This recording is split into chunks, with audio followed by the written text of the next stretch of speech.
Bienvenue sur votre chaîne préférée Akhbar al-Bled de Hassan Atlemsal. Une note 0 a été accordée à la première proposition algérienne à l'ONU. Non seulement elle a été refusée, mais en plus elle a été jugée irrecevable par les États-Unis pour les raisons dont on va parler. Mais avant tout, cliquez sur j'aime pour marquer votre présence sur cette vidéo. Et n'oubliez pas de la partager avec vos amis et d'y laisser un message pour émettre votre avis si vous n'y voyez pas d'objection. Un cessez-le-feu à Gaza. Les États-Unis rejettent la proposition de l'Algérie, jugée susceptible de nuire aux négociations pour une pause prolongée. Dernièrement, l'Algérie a soumis un projet aux 15 membres du Conseil de sécurité proposant un cessez-le-feu humanitaire immédiat entre Israël et le Hamas. Réagissant à cette proposition, l'ambassadrice des États-Unis auprès des Nations Unies, Linda Thomas-Greenfield, a estimé que ce projet est à même de nuire aux négociations pour une pause prolongée entre les deux belligérants. Les États-Unis d'Amérique a jugé que le projet de l'Algérie profiterait plutôt au Hamas. L'Algérie qui cherche à trouver chemin vers des propositions qui nuiraient aux intérêts du Maroc a testé le Conseil de sécurité par une proposition à travers laquelle il a fait semblant d'avoir une haine viscérale envers Israël. Il a tenté désespérément de jouer un rôle dans le dossier de la guerre, opposant l'État hébreu au Hamas.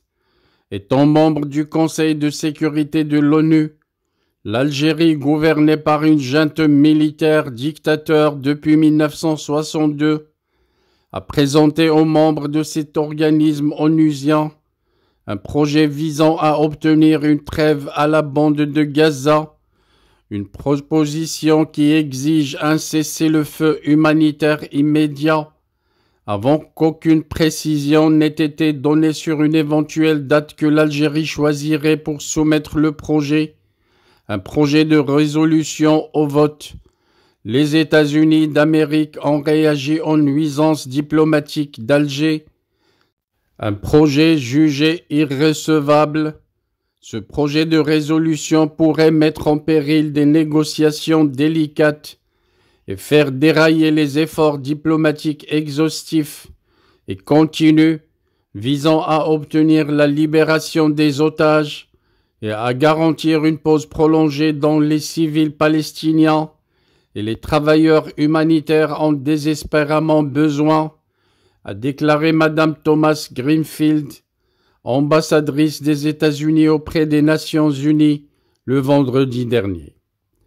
La semaine précédente, les États-Unis, Israël, l'Égypte et le Qatar ont élaboré une proposition de pause prolongée dans les combats et attendent une réponse du Hamas. Pour la diplomate américaine, si cette proposition vient à être acceptée et mise en œuvre, elle permettra à toutes les parties de faire un pas de plus vers la création des conditions nécessaires à une cessation durable des hostilités. Le projet de communiqué par l'Algérie au Conseil de sécurité ne profiterait qu'à une partie terroriste du Hamas.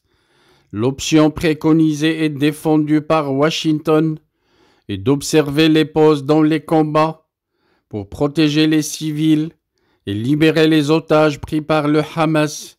Suite à la proposition de l'Algérie, la diplomate américaine a mis en garde le Conseil de sécurité.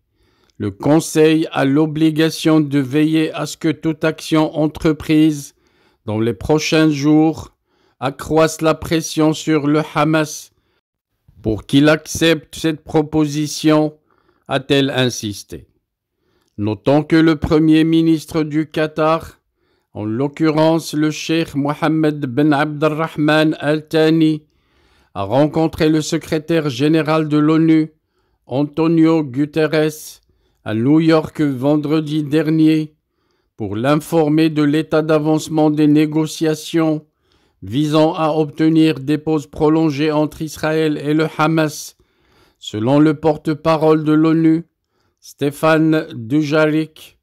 Pour rappel, la guerre de Gaza a débuté lorsque des terroristes du Hamas, le parti qui dirige Gaza d'une main forte, ont attaqué Israël le 7 octobre 2023, tuant pas moins de 1200 personnes et capturant 253 otages.